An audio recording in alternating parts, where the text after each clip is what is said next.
सतगुरु सता समाद जाय ब्रह्मंड घर किया, परमारत के काज देह जुग बासा लिया। बड़ भागी सो जीव शरण सतगुरु की आवे, काग पलट हंस होय कीट सुभृंग कहावे। जन सुखिया गुरुदेव की महिमा कही न जाय, आप सरीसा कर लिया शिष को चरण लगाए।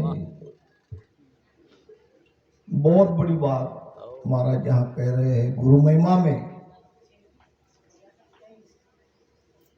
कि सतगुरु सता समाध। सदगुरु हमेशा सता समाधि के ध्यान में रहते हैं। जाय ब्रह्मांड घर किया, घर करने का मतलब उनकी सुरती अखंड ब्रह्मांड में शब्द के साथ लगी हुई रहती है। परमारथ के काज देह जुग बासा किया। अब संसार में क्यों रहते हैं? ये भी तो हो सकता है अगर समाधि लगी है, सुरती ऊपर ही है, फिर इधर उधर सत्संग के लिए यहां वहां क्यों जाते दिखते हैं?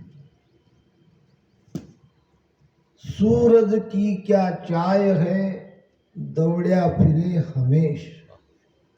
यूं पूरा संत सुखराम कहे मांड चेतावे देश। क्या सूरज को कुछ चाहिए? कोई चीज का अभाव है? वो हमेशा दौड़ता हुआ दिखता है, भाग रहा है, बिना चाह के, बिना मतलब के। क्योंकि सूरज परोपकारी है। अगर सूरज एक दिन नहीं निकले तो कितना हाल हो जाएगा। ऐसी प्रकार ऐसे संत जीवों के उद्धार करने के लिए, परमार्थ के लिए संसार में विचरते हैं। साध बड़ा परमार्थी इणसम और न को। इस संसार के अंदर चार चीजें बिना मतलब के सेवा करती है। उनको कुछ नहीं चाहिए। सरवर तरवर संत जन, चौथा बरसे मेह। पर उपकारे कारणे, चारु धारे देह। सरवर, सरवर कहते हैं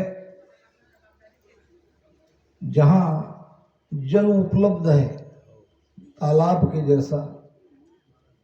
तालाब ही समझो। तरवर, तरवर कहते हैं पेड़ के लिए। और तीसरा है संत, चौथा है मेह। ये चारों परोपकारी है, परमार्थी है, अहेतुक कृपा करने वाले हैं। और बदले में कुछ नहीं चाहिए। विडंबना यह है कि जब जब ऐसे संत मृत्युलोक में इस धरातल पर आए, ज्ञान तो लोगों ने समझा नहीं, उल्टी निंदा करी, तकलीफ दिया, दुख दिया, मगर सब सह लिया। देख लो आप, कई प्रमाण आएंगे। दत्ता दरियाव जी महाराज को जिंदगी भर मुसलमान बन के रहना पड़ा। धर्म उनका परिवर्तन कर दिया गया। क्या कारण? वो तो कोई राम भक्त थे। सदगुरु सुखराम जी महाराज को जाति बिरादरी से बाहर कर दिया गया। पाश्चात्य के संत सुकरात को जहर दिया गया। हमारे संत मीराबाई को जहर दिया।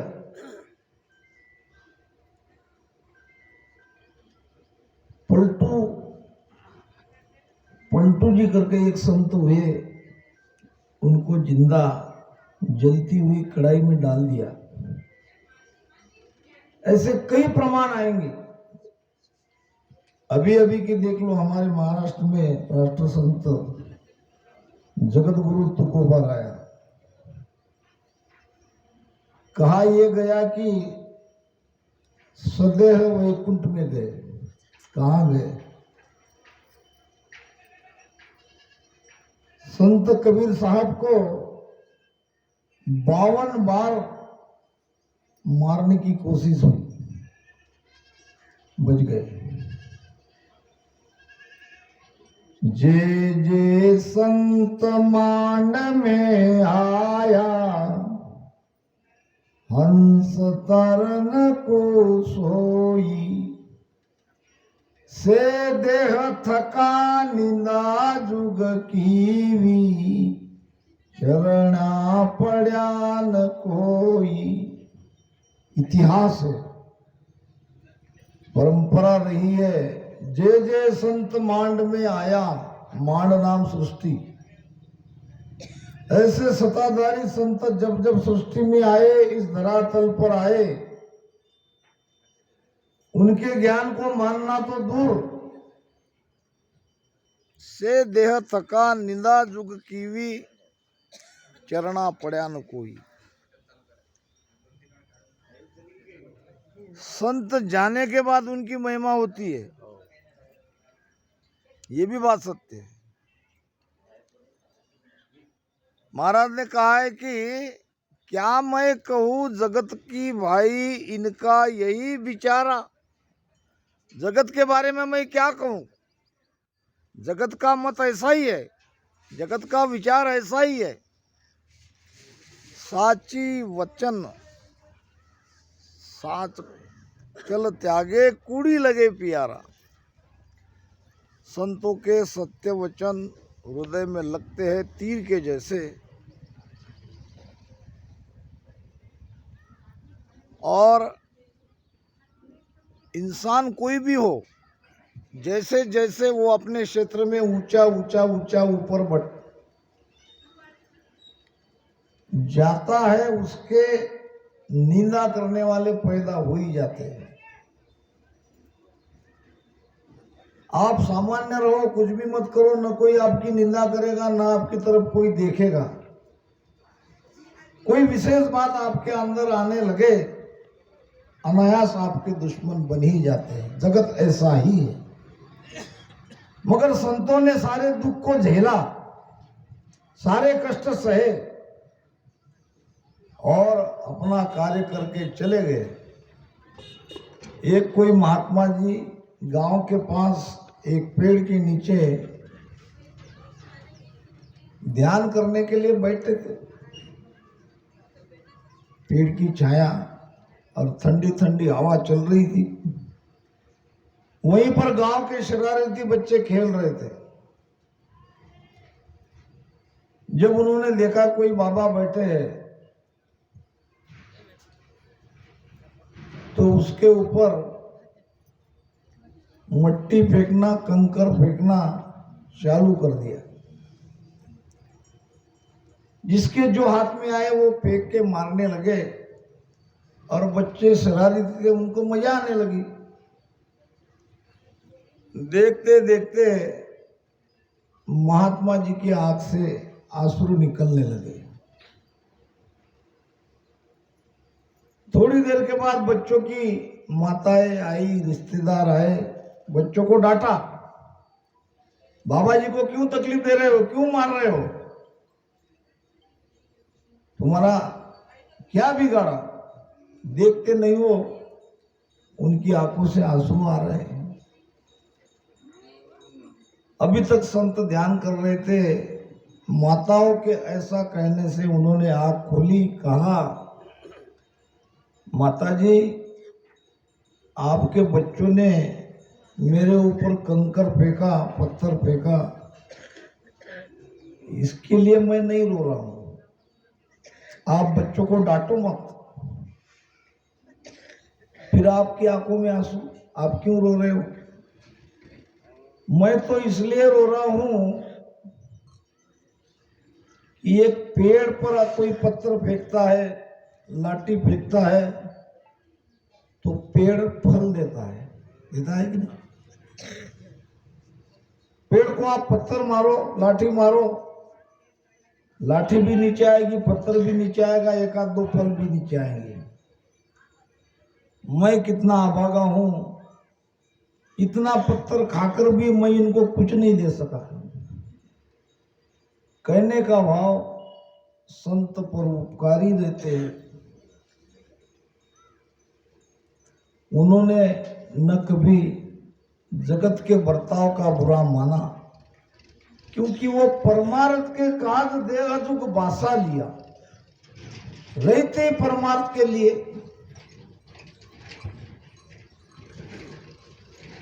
बड़भागी सो जीव, संसार के अंदर वो जीव बड़भागी है जो ऐसे सदगुरु के शरण में आते हैं, उनका ज्ञान सुनते हैं, उनकी आज्ञा में रहते हैं।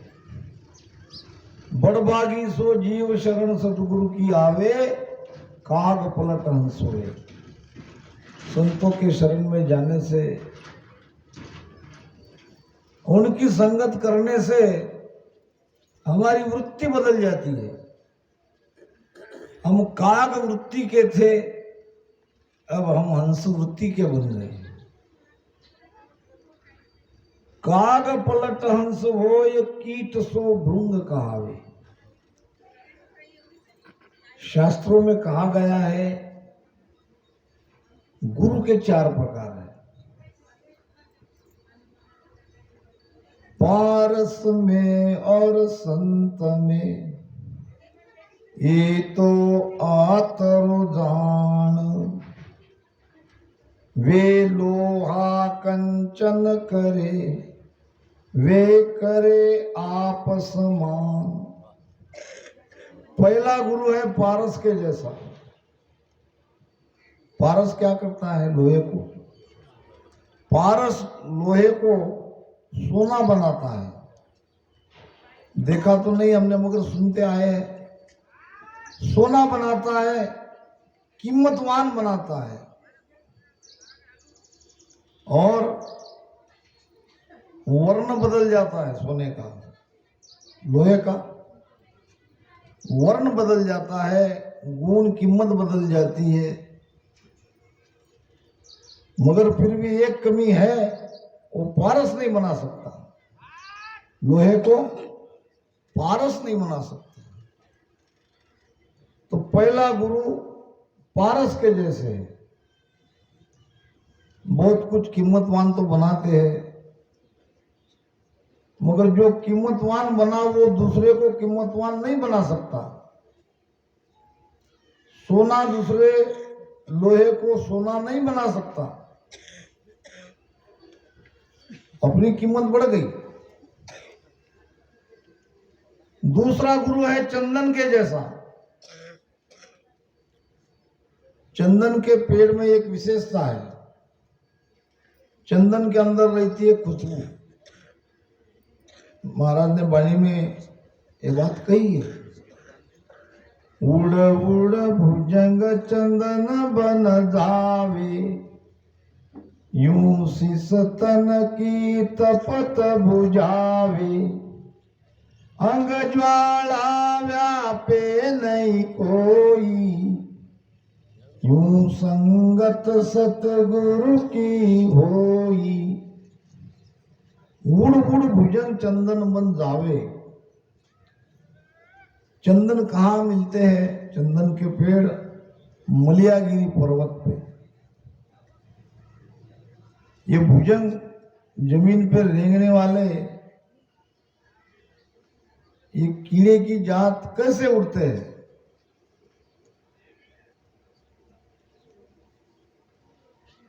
तो मैंने सुना है कि सर्प के अंदर जहर रहता है और जहर के कारण उसे बहुत क्रोध आता है। क्रोध में और कोई काटने को नहीं मिले तो वो अपनी पूंछ काटता है। फिर भी क्रोधाग्नि वो ठंडी नहीं होती, जहर का असर करता ही है। अपने आप को काटते काटते वो छोटा हो जाता है, फिर उसे पंख फूटते हैं और पंखों से उड़ के वो मलायगिरी पर्वत पर जाके चंदन के पेड़ को लिपट जाता है। चंदन को पेड़ के लिपटने के बाद उसके अंदर ठंडक आती है, ज्वाला शांत होती है। अब ये तो हुआ दृष्टांत, मगर हमारे संत कोई चंदन से कम नहीं है। उड़ उड़ भुजंग चंदन मन जावे, यूं शिष्य तन की तपत बुझावे। क्या शिष्य के अंदर, हमारे अंदर कोई जहर की कमी थोड़ी है?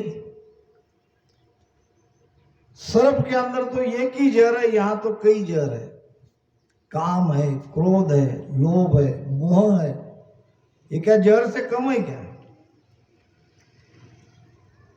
काम क्रोध मद लोभ में हो सब जग डूबे हुआ है। और जब हम संतों के सानिध्य में जाते हैं, उनकी सत्संग सुनते हैं, उनके साथ रहते हैं, इसको कहते हैं लिपटना। उसके सन्मुख आते हैं तो हमारे अंदर शांति आती है। यही तो है प्रभाव सत्संग का। जीवन में हर व्यक्ति शांति की तलाश में है।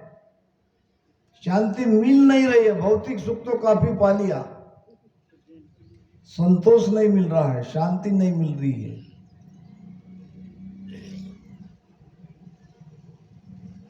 फॉरेन के लोग हमारे देश में इसलिए आते हैं कि उनके पास सब कुछ सुख सुविधा के साधन उन्होंने जुटा लिए। भौतिक सुख अपरंपार है, मगर सो नहीं पाते, नींद नहीं आती। अब जो आके देखते हैं हमारे देश में, फुटपाथ पे लोग बेफिक्र सोते हैं, न ढंग से बिछाना, न ओढ़ना, और नींद मस्त। एक राजा था, राजा के महल के सामने एक खंडर के जैसा कोई टूटा मकान था। राजा के महल के थोड़े सामने ही था। अब वहां एक फकीर आता था रात सोने के लिए। दिन भर तो नगर में घूमता था, जो कुछ मिले वो झोली में डाल लेता, भोजन का कुछ मिला तो वो खा लेता। दिन भर नगर में घूमने के बाद फिर आता शाम को, और उस खंडर सी जगह पे फटी पुरानी गोदड़ी कहो या और कोई कहो, वो डालता, मैले कुचेली चादर ऊपर से ओढ़ के सो जाता। सुबह उठ के एक बात कहता,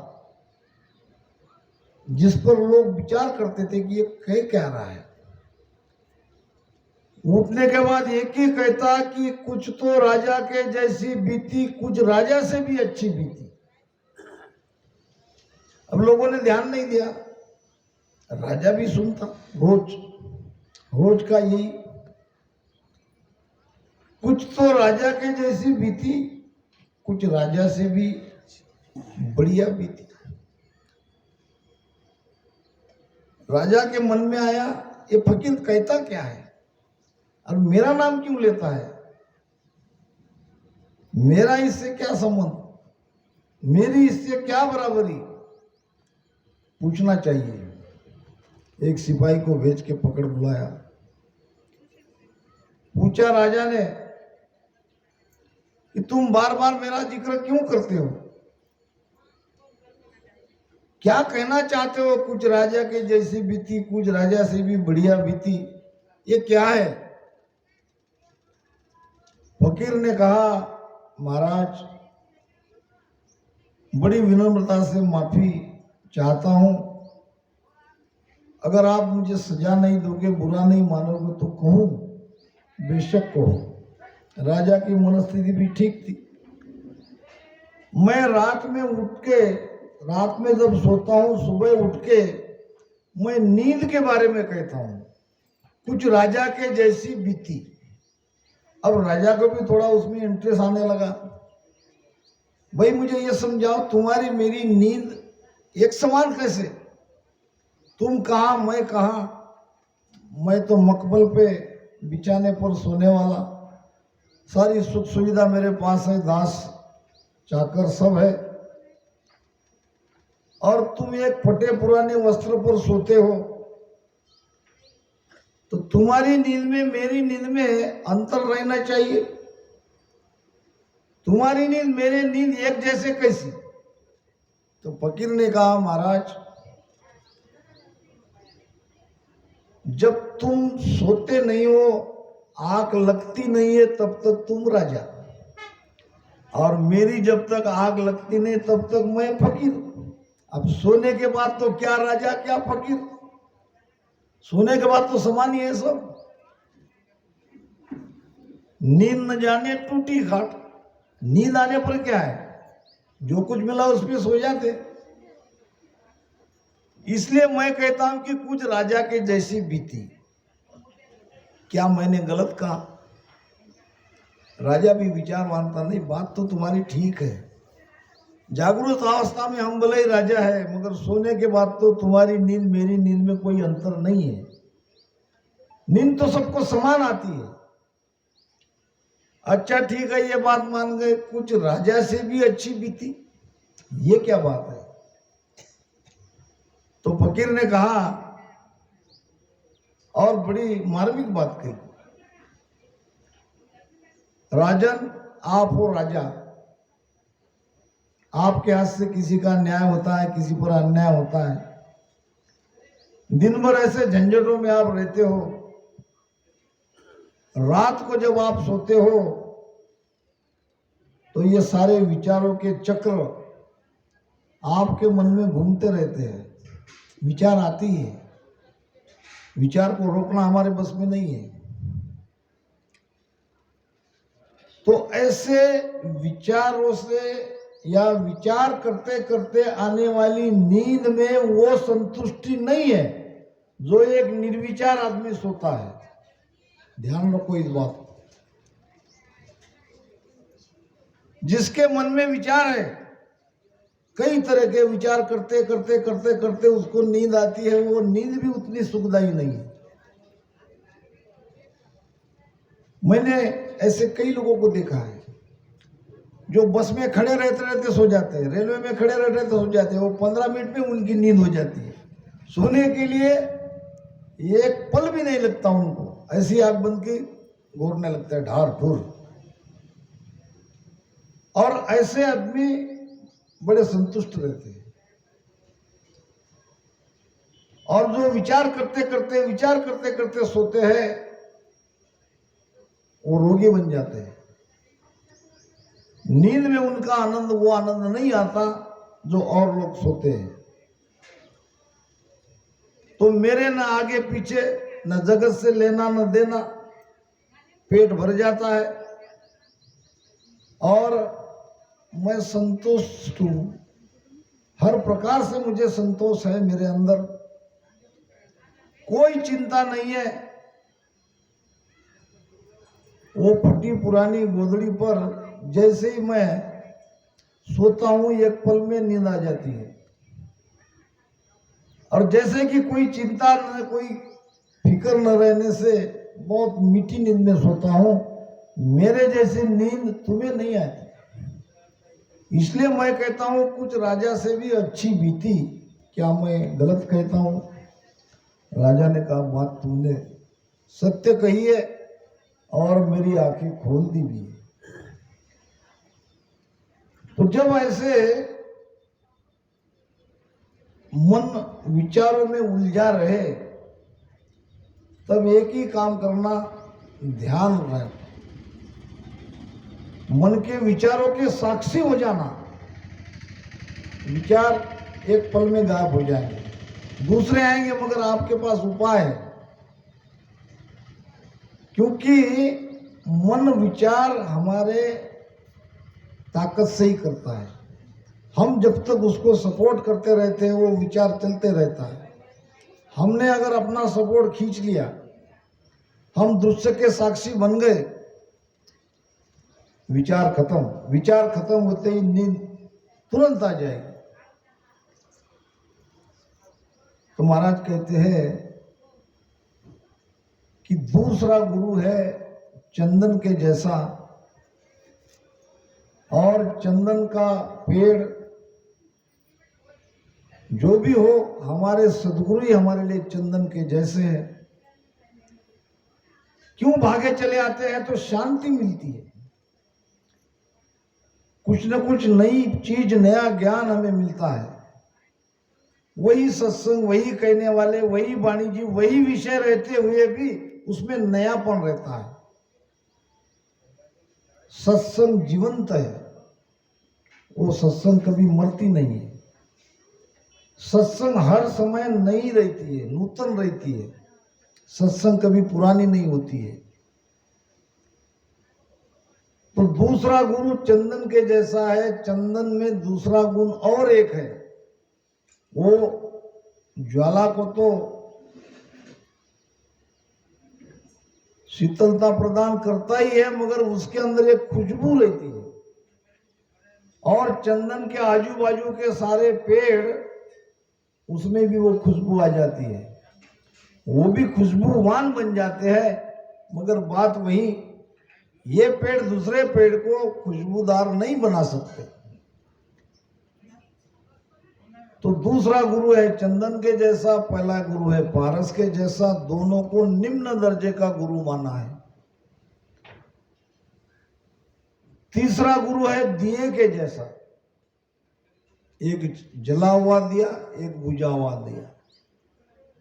बुझा हुआ दिया जला हुआ दिया के पास आ गया तो और भी बुझे हुए को वो जला सकता है। ये बहुत ऊंचे दर्जे का गुरु है। अपना पूरा का पूरा शिष्य को दे देता है, शिष्य की झोली में डाल देता है। और चौथा गुरु इससे भी और ऊंची डिग्री का बताया, और ऊंची क्वालिटी का बताया।